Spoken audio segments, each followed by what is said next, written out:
Okay, so round 7, playing against Grandmaster Christopher Repka, and yeah, I felt pretty good about the earlier result, making a draw with Black against a GM, pretty solid game. I was a little worried that I would be kind of tilted and start losing a lot of games, so I was really happy to play a solid game and hold my own. So at this point, I'm on 4 points out of 6.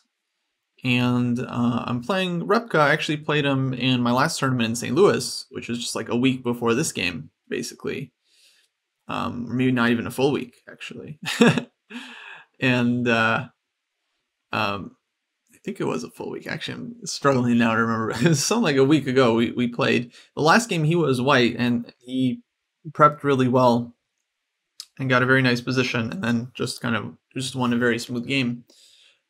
This game I was white though, and yeah, I wasn't sure what we'd see. I played d4, d5, c4, and he went for the Queen's Gambit, accept it. So I saw he had played this once in the St. Louis event against another player. I think he played this against Victor Modvishin. Because I played e4 here, which I feel like is the critical line, and he played b5. Which is a very, very trendy line these days. Because in the past, it seemed like this one was not really playable. White just goes a4, b3, and opens everything up. But lately, they've kind of found some new ways for Black to develop in this line. So takes, knight c3. And there was a line that's still being played with a6 here, where at first it seems like White just wins a pawn, but actually Black figured out that this exchange sack is pretty interesting in this position, and this one is actually pretty sharp. I mean, I think White is currently doing well here, like knight e2, knight c3, and has an extra exchange, but it's really not easy. It's very, very messy to play. But in this game, he actually goes queen b6. And yeah, I saw that he had played this once already, so I had something in mind here. This is a very strange move because it feels like it's kind of developing the queen really early, and White has like knight d5 with tempo. But the idea for Black is very concrete.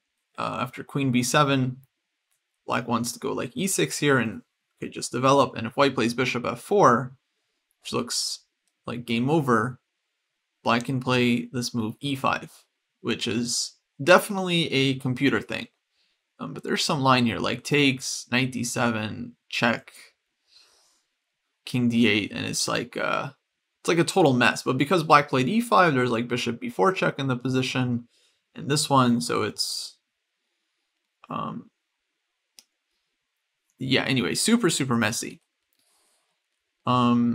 So I didn't want to go down that line. Honestly, I haven't really looked into it a whole lot, and it seemed very scary.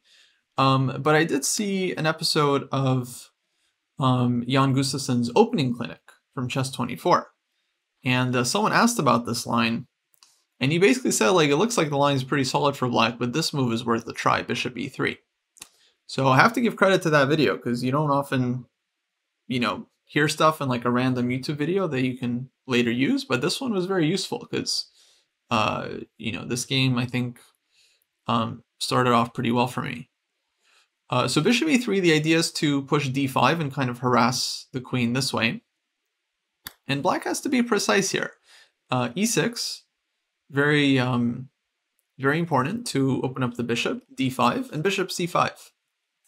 Otherwise, Black would have a hard time. Like, there's not such a great square for the queen, and White's knights start jumping in. So bishop c5, Black has to kind of fight back on the dark squares. So now I took queen takes c5, knight f3, and I'm just developing. I'm also following like my prep here, and now queen d4 after knight f6. Very simple. If Black goes for the endgame, then White's knights start jumping, and there's a lot of initiative here, like b4, knight b5, and all kinds of stuff is hanging. And if a6, of course, here we're just taking this one. So Black has to find this move queen b4, which gets played in the game. And he played this one relatively quickly. Don't think he spent too long on it, but I really wasn't sure if like how well he knew the line, because he definitely spent some time when I played bishop e3.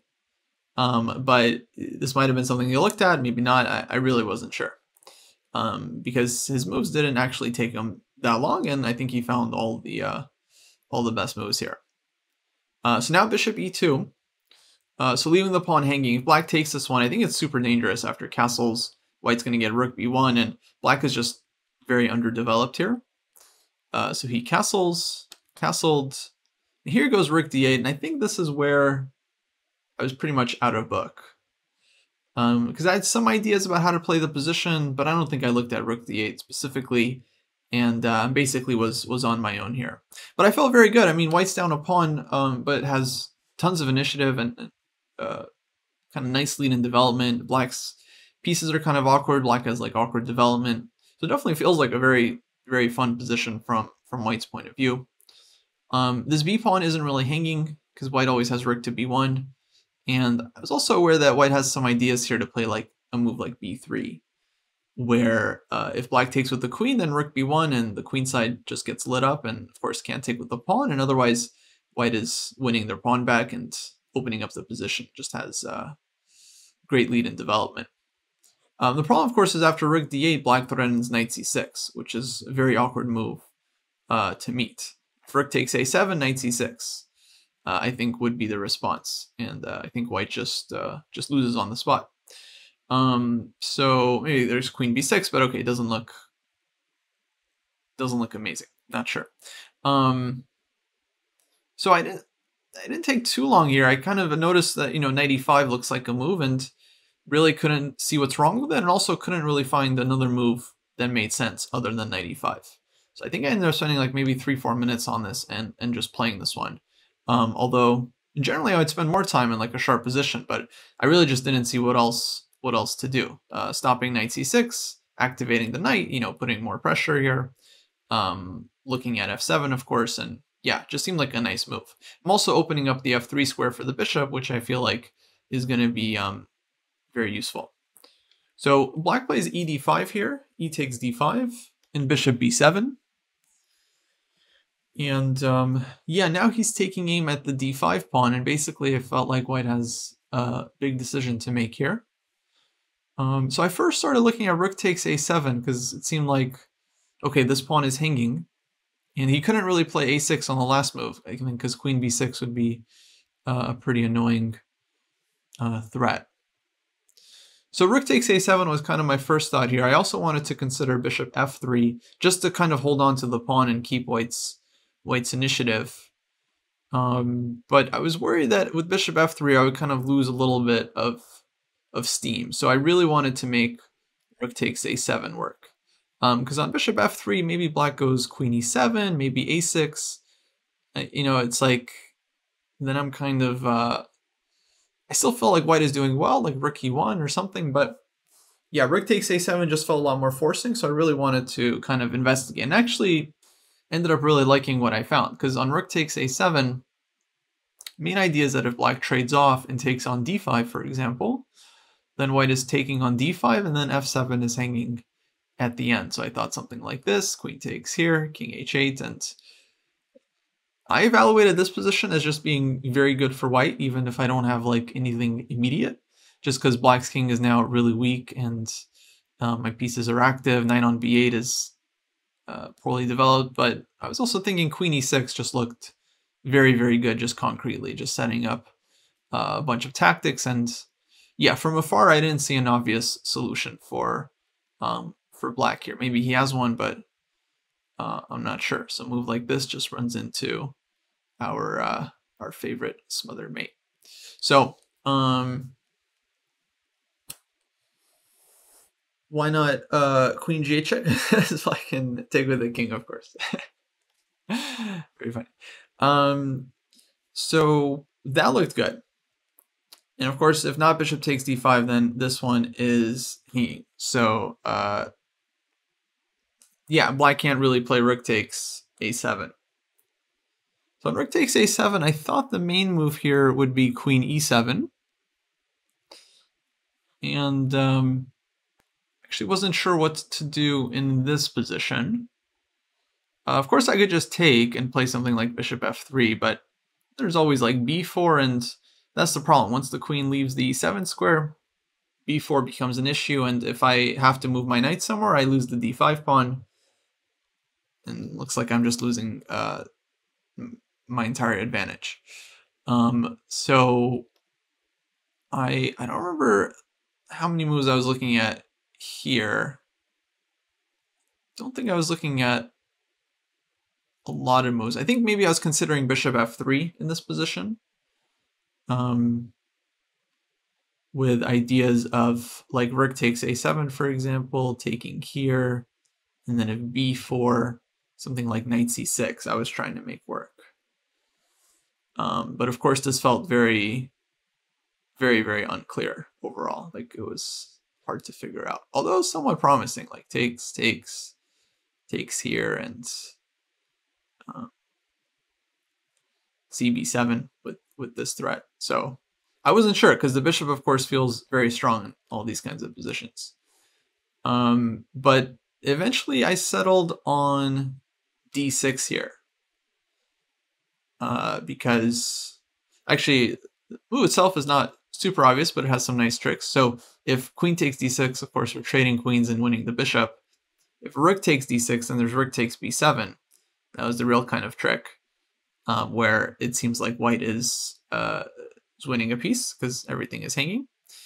And at first glance, it actually just looks winning for white, but black can play rook takes a7 here, which is kind of a funny resource.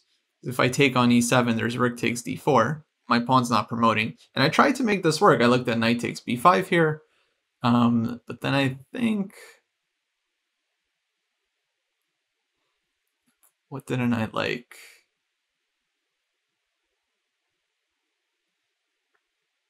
Actually, I don't totally remember. I think maybe rook e4 or rook d5. And it looked like I was going to end up down a piece because the pawn's not promoting and yeah, stuff's hanging. So I think this was kind of the issue.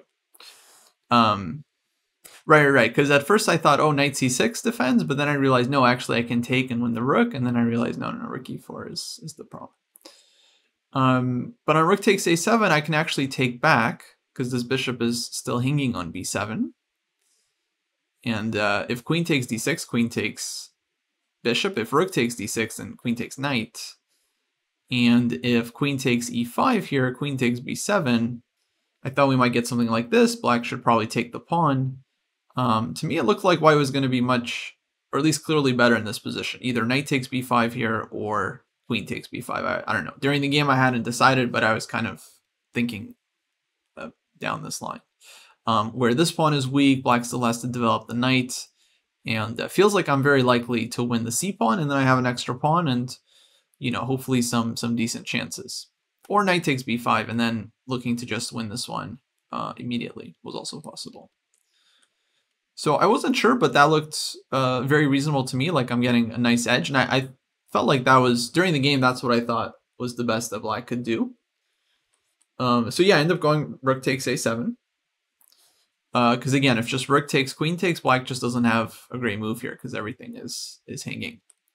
So he goes queen e7, I go d6. And then to my surprise, he does take this one. I go rook takes b7. Because I thought in the other line, I thought here I'm like winning a piece. I thought in the other line, I'm maybe getting a pawn up. So I was very confused. And then he plays knight d7 here. And then I realized, okay, he has an idea. And I realized I missed this one, where my queen remains under attack, and black actually is still planning on getting the piece back with queen takes e5. So very, very nice resource. I didn't feel like I'm in trouble or anything because I'm always going to be able to win the b pawn, but I realized I might not be getting such a big advantage here. So I end up playing queen e3, and we go for this endgame. Takes, rook takes b5. And yeah, I was definitely expecting the game to be drawn at some point, but I still felt like I'm the one that has to be a little bit precise just to make sure I guess both sides have to be precise, but he's got like rook d2 coming, and it's not like yeah, things can't go wrong for white. Question: couldn't white have played rook takes d7? No, I'm not sure actually, because I think on rook takes d7, black can take with the knight, and then this one is still hanging, and queen is still hanging. So I think here black would be up the exchange, it looks like. However, after the game, I checked with the engine, and then it showed me this move, which was a little surprising, to say the least. With the point being, after queen takes d6, white takes on d7, black recaptures, and white goes rook d1, and then white is getting a rook and 2 pieces for the queen, which is kind of nice. So yeah, I totally missed this one actually. It's like totally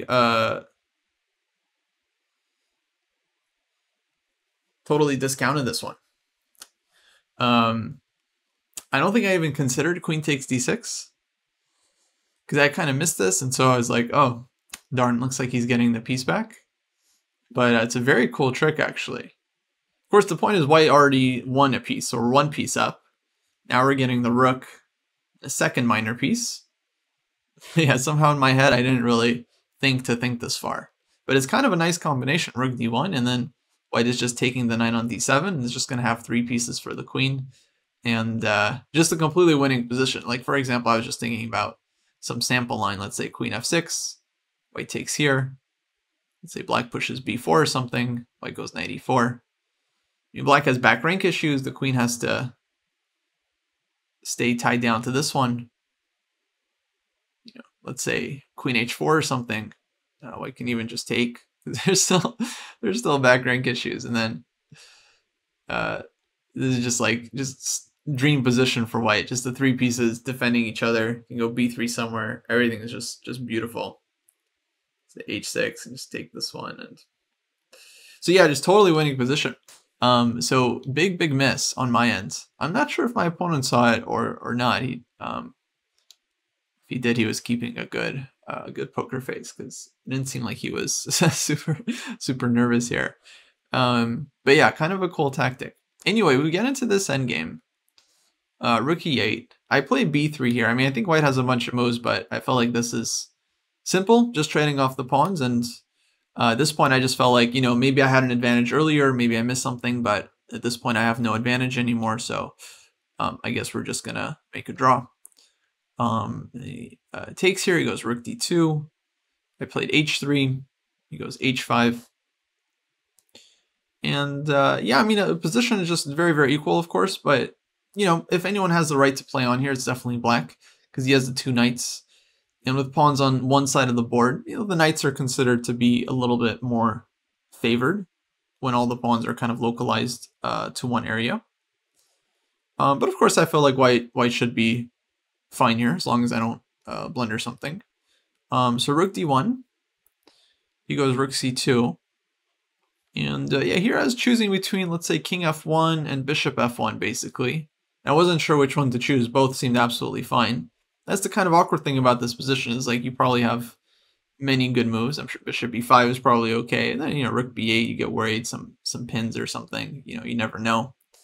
But yeah, eventually I played bishop f1. I don't know. It just kind of chose randomly. This one felt a little bit safer. And then he goes and plays knight g6 here. And he actually hesitated when he made this move. Which was kind of just kind of a giveaway. And yeah, I immediately noticed what he noticed, which is that bishop d3 is just trapping the rook. And so all of a sudden, white's playing for the win again with bishop d3. Kind of crazy how that happens. I wasn't expecting it. I wasn't thinking like, oh, if he moves the knight, I'll have bishop d3 or anything like that. But then when he did it, and I think he noticed as he was making his move, um, then all of a sudden it's like, oh, bishop d3, and rook's just gone. So very surprising blunder, but it happens to everyone, and clearly, okay, he was playing for the win, just looking, trying to think about how to break through, and yeah, just kind of an unexpected tactic. So black has nothing to do. He has to take on c3. Rook takes c3, and now we're playing this endgame with exchange up. And I feel like it should be very reasonably winning for white, or should offer good chances. I wasn't like 100% sure I'm gonna win it, but it seemed like every time I've seen a rook versus knight position, the rook usually ends up winning these kind of simplified endgames, like 3 versus 3, 2 versus 2, and so on. And here I felt like I had the bishop, so that's perhaps even better. The bishop could be kind of used on c4 and help me target f7, which seemed very, very nice. So he plays knight e2 check, which I think was logical, just to force me to trade the bishop off. But it also allows me to simplify the position a bit, which is kind of nice. So yeah, at this point, I'm basically just trying to convert this endgame, which I felt like, yeah, should be winning.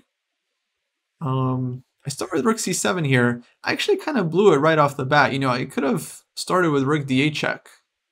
And for whatever reason, I just didn't realize that after king h7, rook c7, black has no way of defending this one. Like king g6, rook f8, and then when I take here, I'm also defending f2. So there's no kind of like knight e4 or anything like this. White is just winning everything here. So this actually would have, I think, ended the game very quickly, because if black has to play rook e8 here and allow a rook trade, then I think it's a lot easier to win without the rooks. I think it just becomes just significantly easier, because now black has no possible counterplay, and the rook just dominates the knight. And even if there's some kind of rook c8 here, it doesn't matter whether we can go for like the king and pawn endgame or whatever. Like white just keeps the rook and is doing. I think it just wins in a very straightforward fashion. Or black has to play like knight e8 here, but then okay, we double up on the knight, and this would be very difficult for black to untangle from. King f1, let's say, rook drops back somewhere, and actually here, if white wants, white can play like rook d1, rook e1, and force a trade of rooks, and then again, it's very, very simple. So my main reasoning or thinking about this endgame was that I just want to trade rooks, and if I can trade rooks, I should be able to win easily. But yeah, somehow I missed this rook d8, rook c7, rook f8, so instead I decide to double on 7th, which is reasonable, but yeah, I think I could have made my life a lot easier by going for the immediate check. So rook a1, rook e8, he's forced to drop back now because he has to defend f7. And okay, I felt like this was a good position to have, but still it's up to white now to organize the breakthrough. King g7, I play king h2. And so here, my main idea was to just kind of get the king in, try to push f3, g4, and yeah, basically just try to leave black with some weakness or create a passed pawn. So for example, if I go f3, g4, and I can force black to take this one, then I'll recapture with the f pawn, and I'll be able to make a passed h pawn. And then that should be winning. We can imagine cases where I play g4, h5, my king is on g5, pushing h6, and black's position just ultimately can't really hold. The other idea I'm always looking to implement, if I can, is to play like here, here, and then trade the rooks. Because if I, again, trade the rooks, then everything becomes a million times easier. But the issue is if I try to do this immediately, black will probably just move the rook out of the way, and I'm not going to be in time to ever hunt down the rook. And then if I double up on the 7th rank, then black will have time to go back and defend it. So king h2, I start moving in with my king. Black played knight e4, played f3, knight c5, played here, rook e8, king g3, knight e6. I went back to force the rook to f8, and now rook d7. I think the point of this move was to stop knight to d4. I felt like that's going to be black's idea, maybe to put the knight on d4 and f5, which looked kind of annoying. So I'm not in any rush, so I decided just to kind of prevent that one, force black to make a move as well, because it's not so easy. Like if knight c5, rook e7, then the knight is kind of cut off. He can't come back. You can go king f6, of course, but you know, he's not exactly holding the blockade so easily, right? We're pushing g4 here, f4, and so on. So king g8, and now I decided to play f4, and this is actually a pretty concrete moment. I'm sure there was a way to just win this like smoothly without having to calculate a whole lot. But I think what I did was basically okay. So f4, and my idea here is that if I'm allowed to play f5, I'm definitely going to do it, because then that will force black to just weaken their pawns dramatically. And then if I can take on g6, then of course the rooks are going to be super strong on the 7th rank. So he goes knight g7 here, which I felt like was to be expected, and now king h4. And now my idea is that with knight f5 check king g5, my king is basically able to get in. And I just have a simple plan of king f6 and rook takes f7, just going after the pawn. And if king g7, then of course my second idea is to push g4. So that's the problem for black. This position is kind of a double threat. I'm threatening to go g4, so he would like to go h4 ideally to stop this, but then king f6. And yeah, if he goes king g7, then g4, and I felt like this should be a matter of time before white breaks through. You know, here maybe you can start like hunting down the knight or something, as long as you don't blunder f6 mate, or I think probably f5 is good enough, and then threatening to take, threatening f6 check, and I think, yeah, just a matter of time before white has the breakthrough. So on king h4, he ends up playing knight e6, but then that lets me just play f5 immediately. And now his idea, I think, was on takes, in case of king takes, to go king g7, at least get some defense with like rook h8 going. But I really liked my solution here. So I go f5, he takes, and then I play rook a5. So looking to take these pawns with the rook. And he goes f4. I mean, hard to suggest something else. But now rook da7. So actually I kind of like do a little switcheroo. Like it seemed like I was going after the kingside pawns, but actually all I wanted this whole time was just to trade rooks. So I get my rook a7 in, and now black can't stop rook a8. Okay, you can play knight d8, but obviously that's not gonna hold forever. So I gave up a pawn, but it's of course very temporary, as black's remaining pawns are extremely weak. So king g7, rook a8, we finally get the rook trade, and now I think it does become a lot easier. So king g6, I played rook a5 here, and now already a lot of the king and pawn endgames are winning. So for example, if knight g7, I was already planning to give this check and take this one and take this one, and because white has the passed pawn, it's just a very easy win. So for example, something like this, let's say h4 here, and black just can't do anything. Our king is too strong. Now here the pawn just kind of promotes, or if black were to go back, then we take this one and we win easily. So this endgame is already winning if I take this one, and if black plays f6 here, I think I was just going to take, and then the rook can get out. And if f5, then rook a6, and then I'm taking the knight.